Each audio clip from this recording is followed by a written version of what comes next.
నన్ను ప్రేరేపించిన ఆదివారము సంఘముతో దేవుడు నాకు మాట్లాడుతున్న విషయము మత్తయి సువార్త 14వ అధ్యాయం 34 నుండి 36వ వచనం వరకు ఒకసారి చదవండి. 21 చదివి సహాయం చేయండి. మొత్తం చూడండి. 14వ అధ్యాయం మత్తయి సువార్త 34 నుండి 36 వరకు ఉన్న పాఠ్య భాగమును మనం చదవగలుగుతాం.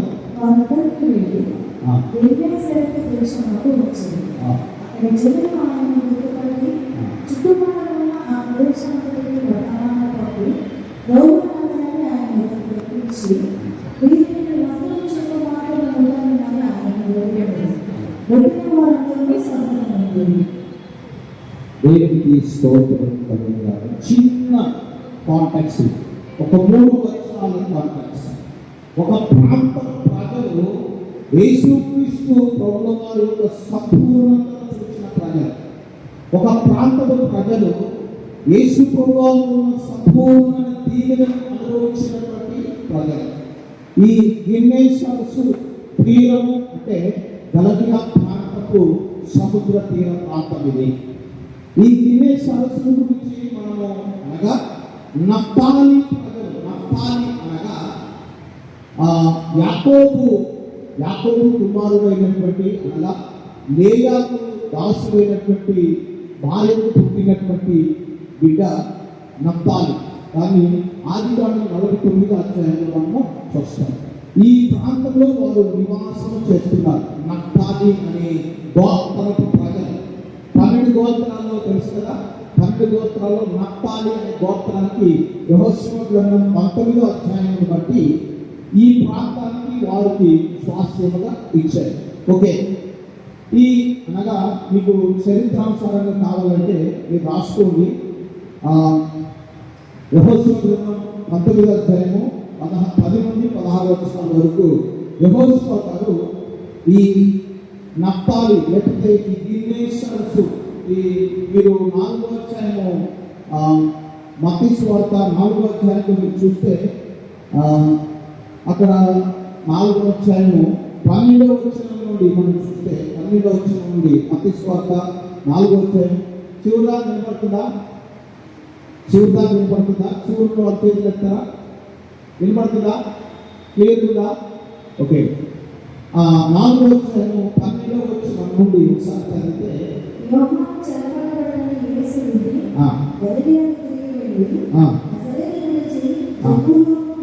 జెబూలూను నఫ్తాలి దేశముల ప్రాంతంలో సముద్ర తీరమందరి కప్పనము వచ్చి పాపము.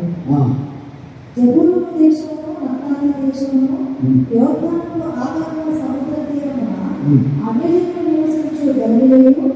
అక్కడ ఇది ప్రవచనం, అందుకే 9వ అధ్యాయం చదివించి ఈ ప్రాంత ప్రజలు అంటే ఈ గలిలయ లేకపోతే ఈ గిన్నెసరస్సు అనేటువంటి ఈ పదజాలాలు యోర్దాను అద్దరికి ఉన్నటువంటి కొన్ని ప్రాంతాలు. ఈ గలిలయ ప్రాంతానికి చెందినటువంటి ప్రజలు. ఈ గలిలయ ప్రాంతంలో వీరు అనగా ఈ గిన్నెసరస్సు అంటే వీణ అని అర్థమంట, ఫలవంతమైనటువంటి భూమి అని అర్థమంట, తోట, ఫలించడానికి సిద్ధంగా ఉన్నటువంటి తోటగా దీనిని వర్ణించడం జరిగింది. ఫలించడానికి సిద్ధంగా ఉన్న తోట. అలాగే దేవుని తోటగా కూడా, దేవుని తోటగా కూడా దీన్ని కొంతమంది పండితులు జోసెఫ్ అనే చరిత్రకారుడు జ్ఞాపకం చేస్తారు.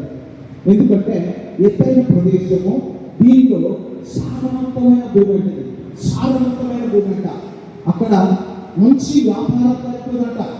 ఆ ప్రాంతంలో చేపలు పట్టే ప్రజలు ప్లస్ అలాగే అక్కడ పొలాలు బట్టి వాళ్ళు ఉన్నటువంటి పొలాలను బట్టి వారు వ్యాపారం కూడా పండిన ఫలాలను తీసుకెళ్ళి అన్ని వ్యాపార విషయాల్లో కూడా ఆర్థికంగా మంచి ఉన్నతమైనటువంటి స్థితిలో ఉన్న ప్రజలు.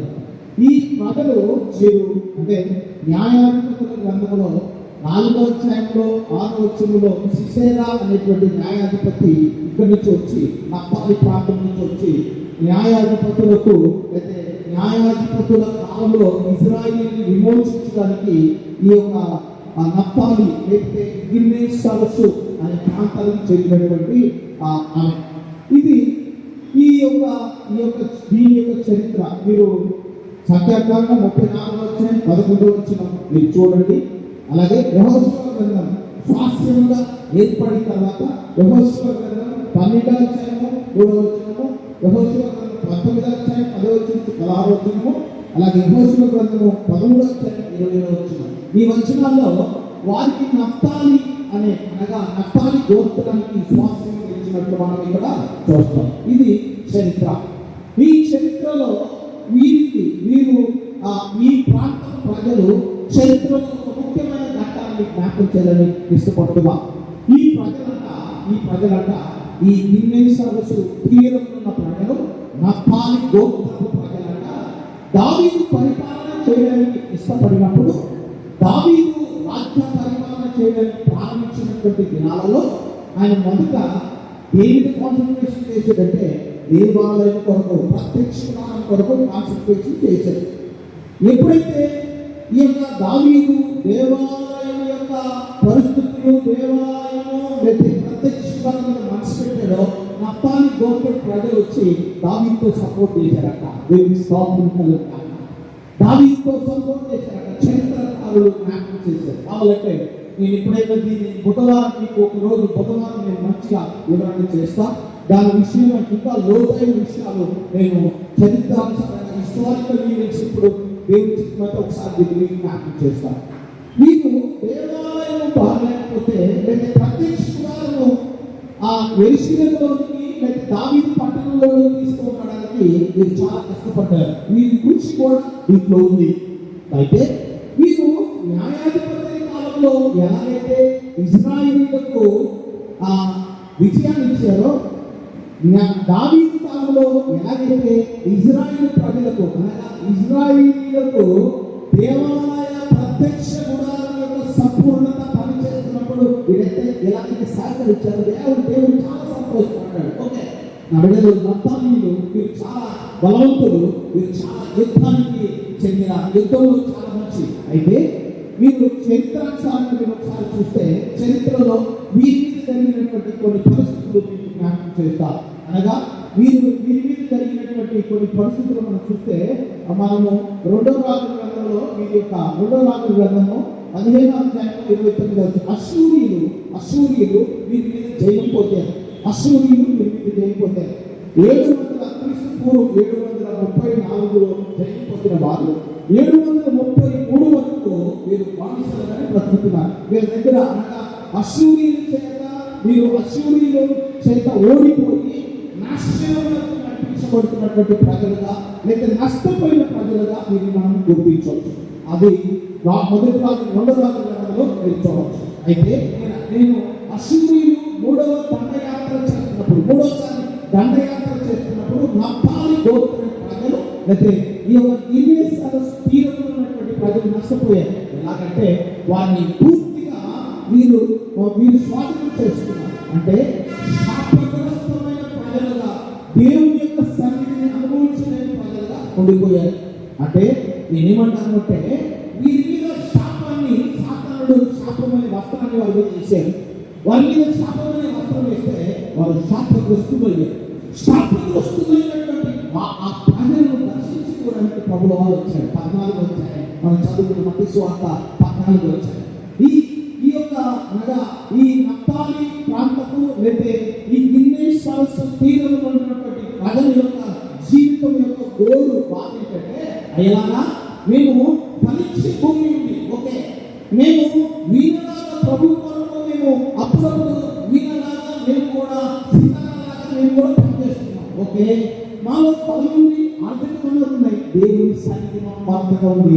అసలు ఏంటంటే అశ్షూరీయులు ఆమె దాడి చేసినప్పుడు మేము నష్టపోయాము. అందుకే 4వ అధ్యాయంలో ఆ మాట చీకటిలో కూర్చున్న ప్రజలు మీరు చూడండి, అక్కడ ఆ మాట ప్రవక్త రాసినటువంటి మాట ఈ మత్తయి సువార్త వ్యక్తి రాశాడు. నేను చాలాసార్లు జ్ఞాపకం చేసిన మత్తయి సువార్తలో చాలా ప్రవచనం వ్యక్తి రాశాడు. ఇది 4వ అధ్యాయము 16వ వచనం ప్రకారం జెబూలూను దేశము, నఫ్తాలి దేశము, యోర్దాను ఆవలిన సముద్ర తీరమున అన్ని జనులు నివసించు గలిలయ చీకటిలో కూర్చున్న ప్రజలకు గొప్ప వెలుగును చూచింది.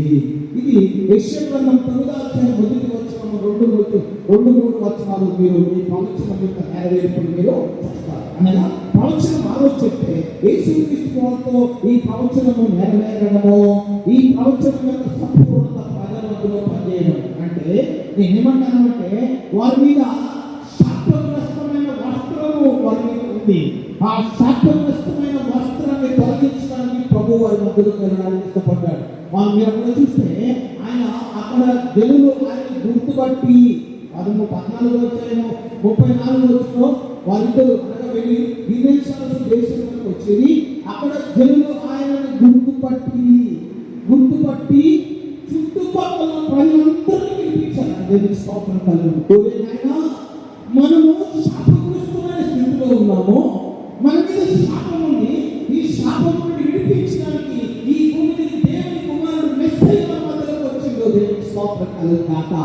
ఈ నప్తాలి ప్రజలు న్యాయాధిపతుల కాలంలో ఇశ్రాయేలు విధిరాన్ని వెనక నిలబడి కృషి చేశారో ఈ యొక్క నప్తాలి గిన్నెసాల తీరంలో ఉన్నటువంటి నప్తాలి గోత్రం ప్రజలు ఏం నష్టపోయి ఈ ప్రభు కొరకు ఎంతైతే కష్టపడ్డారో ఆ ప్రజల మధ్యలో యేసుక్రీస్తును వారు సంచారం చేస్తున్నప్పుడు వారు మేలుకున్నారు. ఓ నాయనా, నిన్న ఆరాధన జరుగుతుంది. నిన్న ఇశ్రాయేలు సమాజంలో చాలా మంది వచ్చే దేవుని స్తోత్రం కలుగుతున్నారు.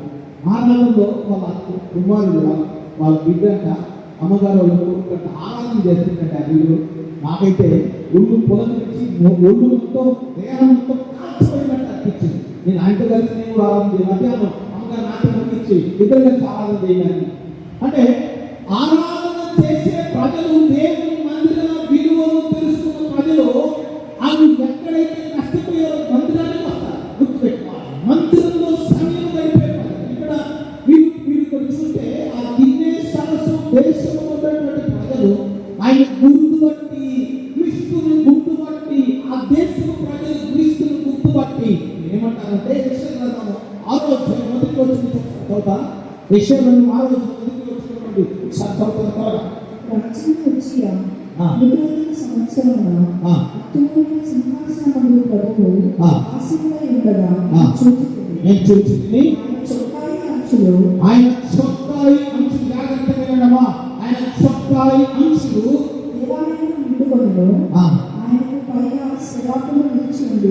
ఆయన చొక్కాయి అంచులు దేవాలయము నిండి ఉన్నది. అంటే శాపగ్రస్తమైన వస్త్రాలు ధరించిన ఈ గిన్నెసాల తీరం ఉన్న ప్రజలు, శాపగ్రస్తమైన స్థితిలో ఉన్న గిన్నెసాల తీరం ఉన్న ప్రజలు, శాపాన్ని అనుభవిస్తున్నటువంటి ప్రజలు, శాపగ్రస్తమైన స్థితిలో ఉన్న ఈ ప్రజల మధ్యలో ప్రభు అంటే వారు గుర్తుపట్టారంట.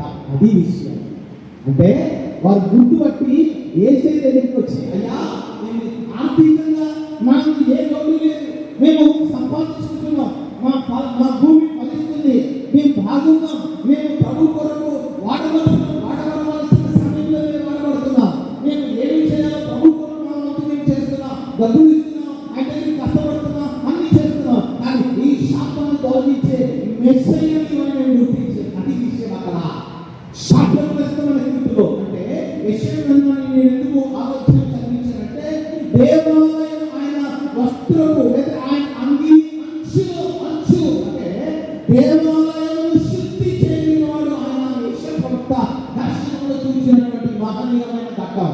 వీళ్ళు గిన్నెసాల తీరమున అనగా ఈ నఫ్తాలి ఈ యొక్క గలిలయ ప్రాంతమంతా చీకటిలో నివసిస్తుంటే యేసయ్య వస్త్రము వారి మీద శాపాలు తొలగించినారు. మీరు అక్కడ చూస్తే వారు గుర్తుపట్టారు, రోగులు వచ్చారు, వారు మీ వస్త్రము చెల్లు మాత్రం ఇదే యోహాను అంటాడు.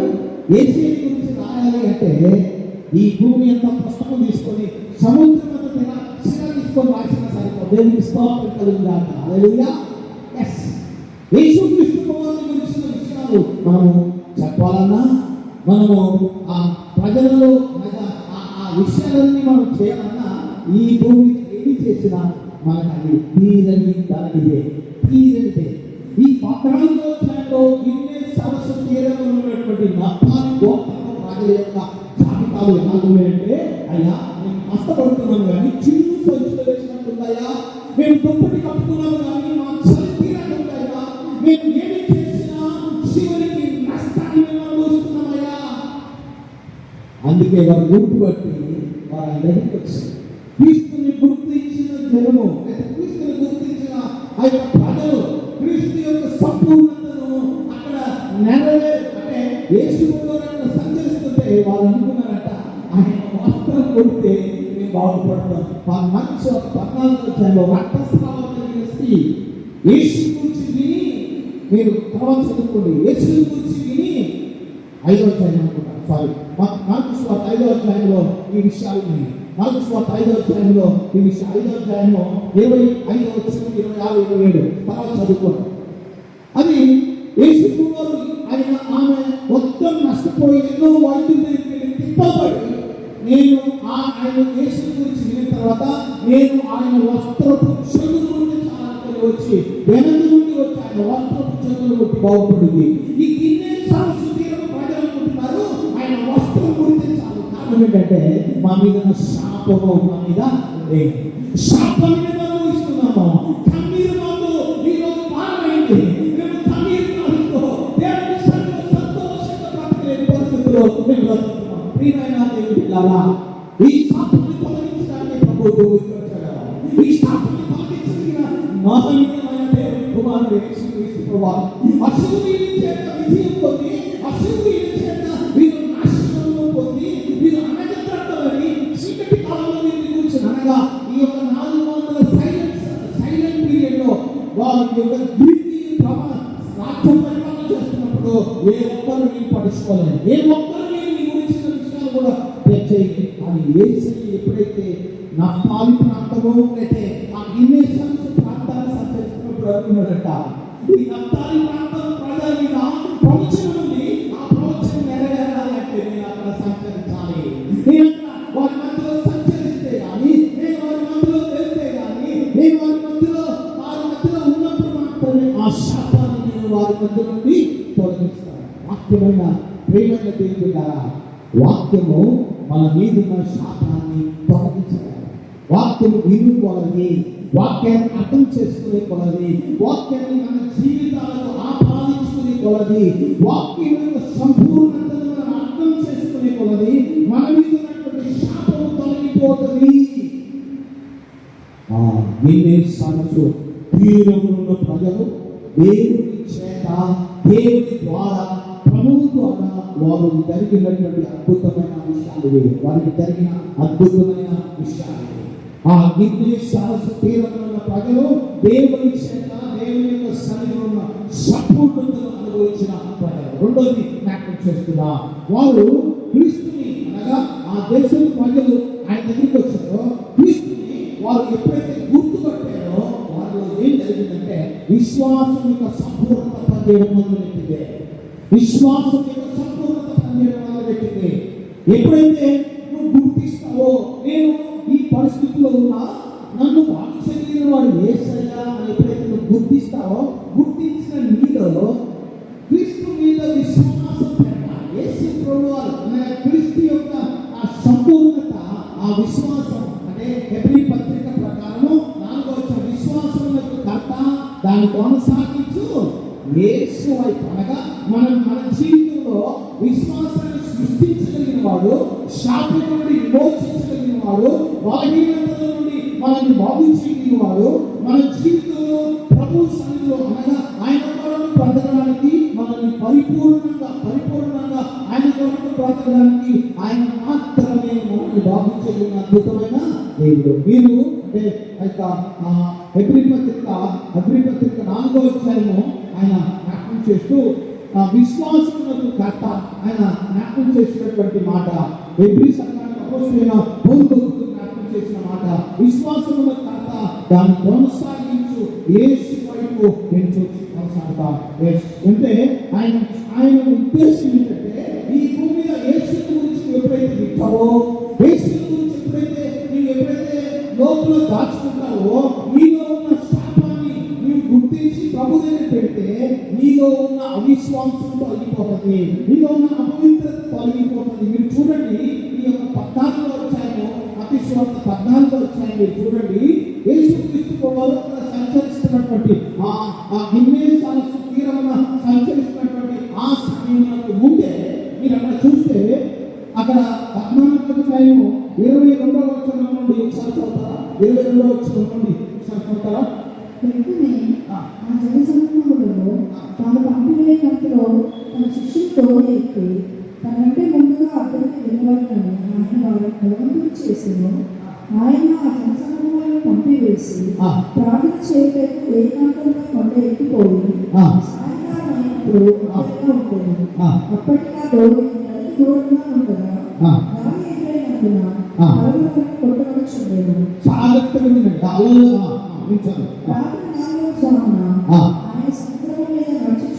ఆయన సముద్రం మీద నడుచుచు వారి వద్దకు వచ్చాడు.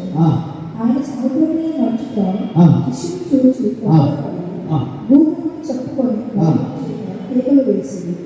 వెంటనే యేసు ధైర్యం తెచ్చుకున్నది. నేనే, భయపడకూడదని వారితో చెప్పగా పేతురు, ప్రభువా నీవే అయితే నీళ్ళ మీద నడవడానికి ఎదురు వచ్చుటకు నాకు సెలవిమ్మని ఆయనతో అన్నాడు. ఆయన రమ్మనగానే పేతురుతో దేశంలో వెళ్ళుటకు నీళ్ళ మీద నడుచునుగా అని భావించి భయపడి ముందుకోసాగి ప్రభువా నన్ను రక్షించమని కేకలు వేశాడు.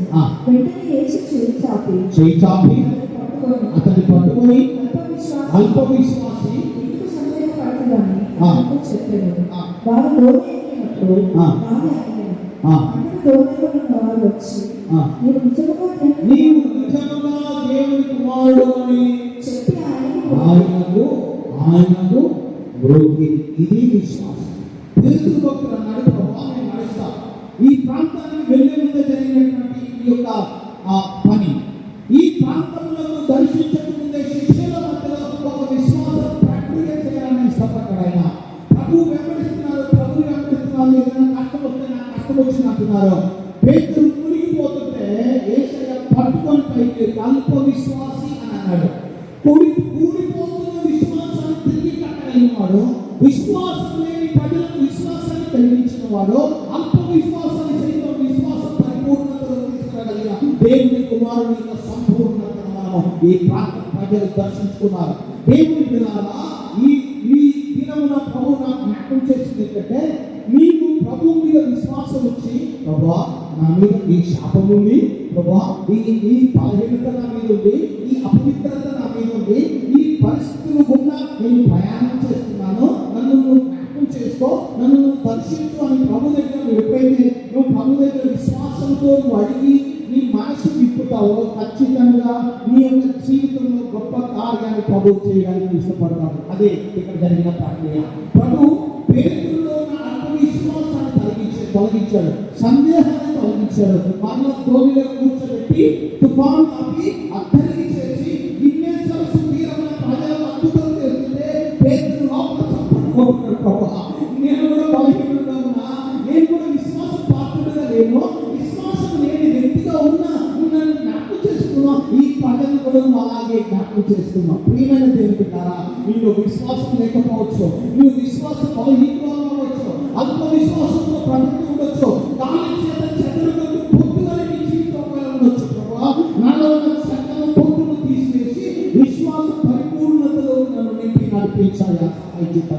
మూడోది మనం చూస్తున్న విషయం ఏంటంటే, క్రీస్తుని తాకిన ప్రజలు, క్రీస్తును ముట్టిన ప్రజలు, క్రీస్తును ముట్టిన ప్రజలు, క్రీస్తు యొక్క అనగా క్రీస్తు సంచరించిన ప్రదేశాలు గుర్తించిన ప్రజలు, క్రీస్తు ద్వారా విశ్వాసంలోకి వచ్చిన ప్రజలు, క్రీస్తుని ముట్టిన ప్రజలు, లేదా క్రీస్తు యొక్క సంపూర్ణత వారి కుటుంబాలను వారి జీవితాలను అనుభవించిన ప్రజలు. ఒక భక్తుడు అంటాడు ఈ మాటకు, కృపను అనుభవించారంటే దేవునికి స్తోత్రం కలుగుగాక. కృపను అనుభవించారట అంటే యేసుక్రీస్తు ఆ ప్రాంతం ప్రజలు అన్యాయం చేయబడి, ఆ ప్రాంత ప్రజలు చీకటిలో నివసిస్తూ ఒకరికొకరు సంబంధం లేకుండా బ్రతుకుతూ దేవుని యొక్క సన్నిధి కాంతి వారి మీద లేకుండా వారు యేసుకున్న పుట్టినటువంటి దినం నుండి కూడా మీరు బాగా గమనిస్తే యోర్దాను ప్రాంతంలో యోహాను గారు ప్రాక్టీస్తున్నాడు, కానీ యోర్దాను అద్దరిలో ఉన్నటువంటి గలిలయ ప్రాంత ప్రజలకు ఈ స్వార్థ లేదు, ఈ పరిచయం లేదు. ఈ పరిచయం లేనప్పుడు ప్రభువు వారు మన మధ్యలోకి వెళ్ళి ప్రాక్టిస్తుంటే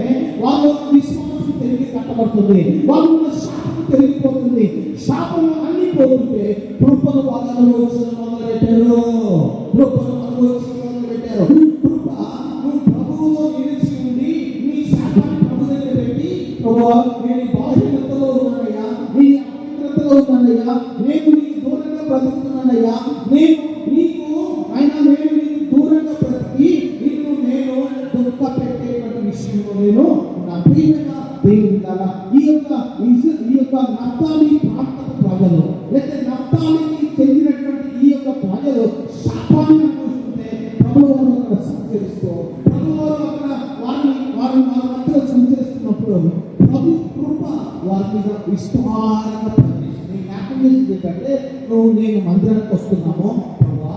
కృప చేత నన్ను జ్ఞాపకం చేసుకో, నీ కృపలోని సమృద్ధి నన్ను తాకులాగా సహాయం చేయి ప్రభా.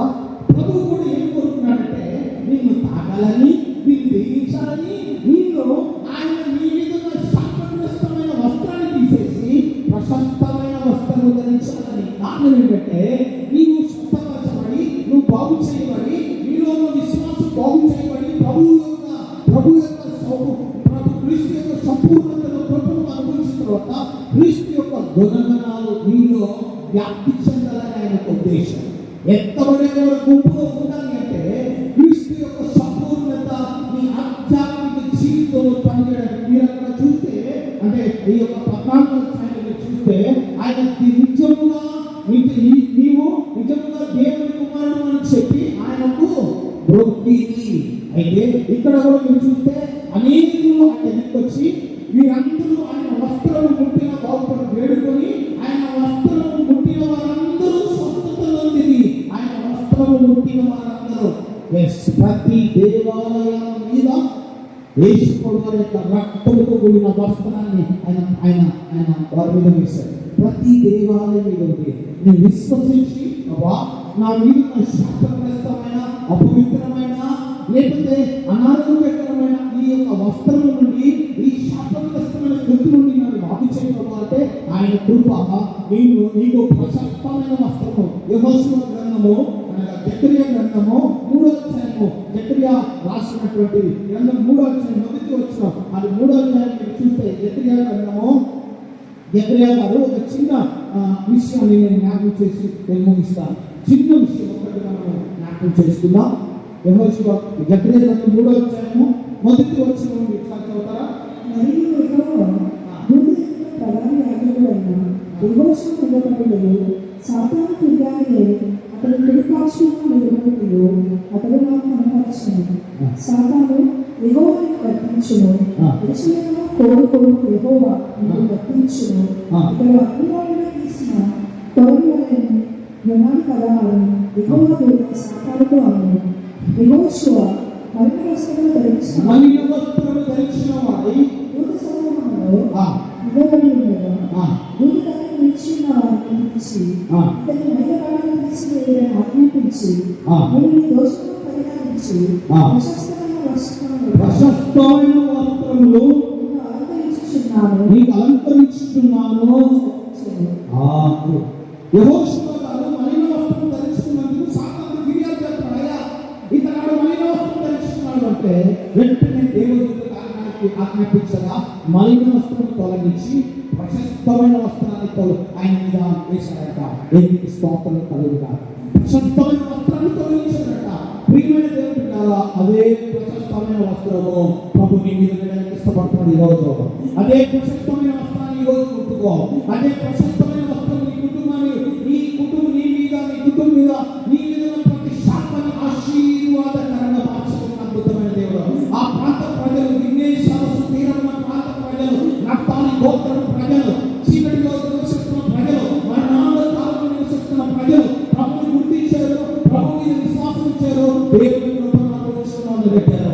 ఇదే కృప ఈరోజు నీ కొరకు ఎదురు చూస్తుంది. అయ్యా, నన్ను కట్టునైనా నన్ను దీవించు. ప్రార్థన చేసుకున్నాను. ప్రపంచంలో నీ మీద నా ప్రతి శాపను తొలగించగలిగిన వాడు, నీ మీద నా ప్రతి అపవిత్రతను తొలగించగలిగిన వాడు, నీ మీద నా ప్రతి అపవిత్రమైన పరిమాణ విషయంలో నుండి ప్రభు మాత్రమే అందరూ లేచి నిలబడదాం. ఒకసారి లేచి నిలబడదాం. నోకరించండి. ప్రభు చూద్దాం. ప్రభా, నా మీద నా శాపాన్ని తొలగించయ్యా, నా మీద నా పాపాన్ని తొలగించయ్యా. నేను పాపిని ప్రభువా, నా మీద పాపము, నా మీద శాపము, నా మీద అపవిత్రత ఉంది ప్రభువా. నన్ను జ్ఞాపకం చేసుకో. నన్ను ఒక్కసారి ముట్టుకునైనా, నన్ను ఒక్కసారి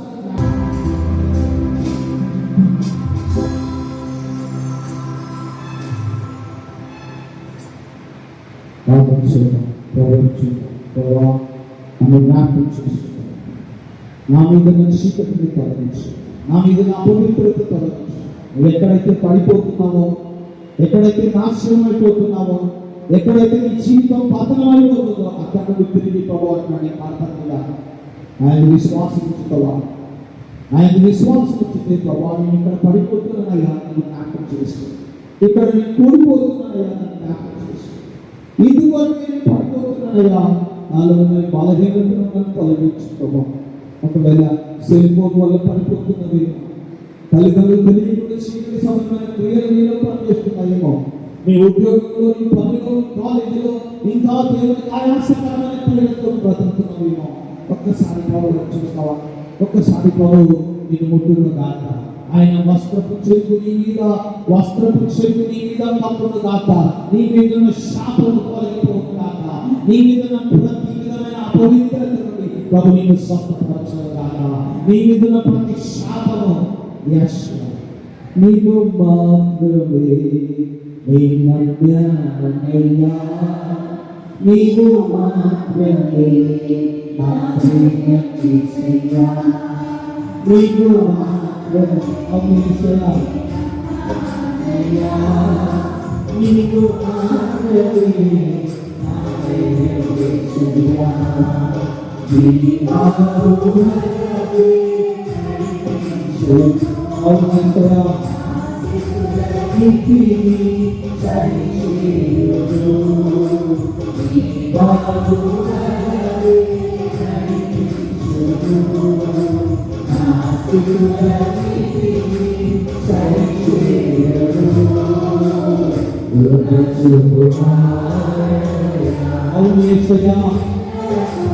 yes, Lord.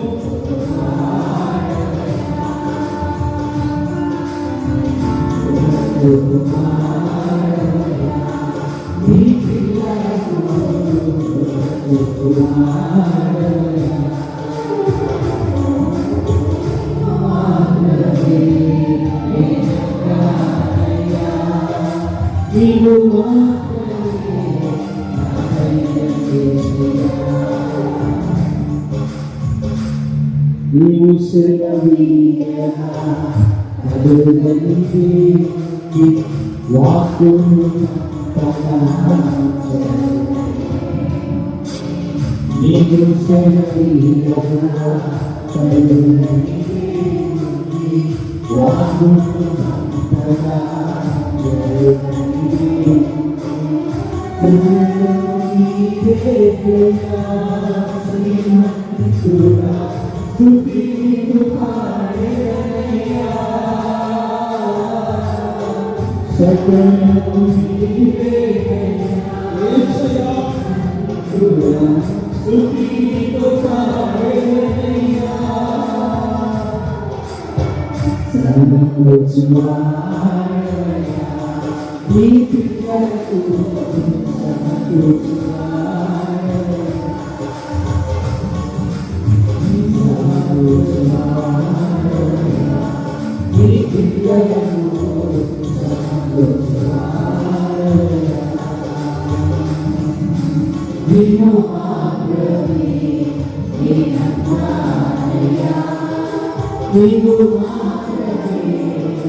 ఈ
పాదశాలకు వస్తున్న ప్రభావ ఈ బిడ్డలు ఎంతమంది అపజయపాలని ఆయన లోకాన్ని నమ్ముకొని నాశనమైపోయారు.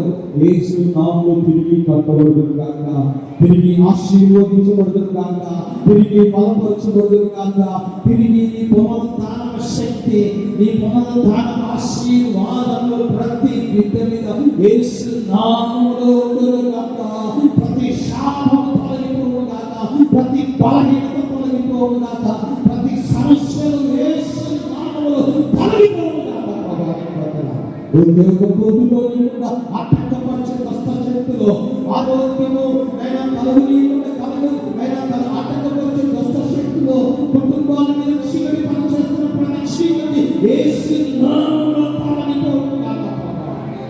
ఈ శిలువ రక్తం చేత వద్దు బిడ్డని మీరు కొట్టినందుకు వందనాలు, తాకినందుకు వందనాలు. ఈ అద్భుత కార్యము కొరకు నీకే మహిమ, నీకే మహిమ, నీకే మహిమ. యేసు నామమునకే మహిమ, ఘనత, ప్రభావము. ప్రతి బిడ్డని కొట్టినందుకు, ప్రతి బిడ్డని తాకినందుకు, జ్ఞాపకం చేసుకున్నందుకు కృతజ్ఞతలు చెల్లిస్తున్నాను. యేసు క్రీస్తు నామమున అడిగి నామమున తండ్రి, ఆమేన్. దయచేసి కూర్చోండి. ప్రార్థనగా ప్రార్థించండి.